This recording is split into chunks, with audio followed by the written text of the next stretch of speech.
Халкыбызның иң затлы, иң зыялы шагыйре, милләттәшебез Габдулла Тукайның шундый сүзләре бар. Халык зур ул, көчле ул, дәртле ул, моңлы ул, әдип ул, шагыйр ул. Халкыбыз һәр вакытта да бердәм булсын дигән теләктә, сөекле шагыйребезнең шигырьләрен сезгә тәкъдим итәбез.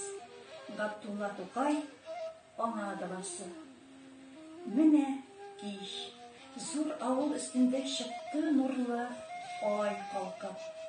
Көмешләнгән бөтен иләр вә сахралар тора балкып. Алтын, иртәдән кичкә кадәр хезмәт итеп арган, халык йоклый каты, тәмле вә йокыга талган. Урамда өрми этләр дә, авыл үлгән тавыштан юк, авыл кырыенда өйдә фәкать сөнми тора бер ут.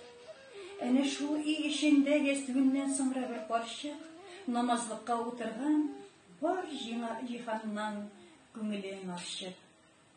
Күтәргән кул догага ят итә ул шунда үз угылын. Ходаем ди, бәхетле булсын сөйгән газиз угылым. Тама бер мискинәнең тамчы-тамчы күзләреннән яшь. Карагыз, шул догамы инде Тәңре каршына бармас.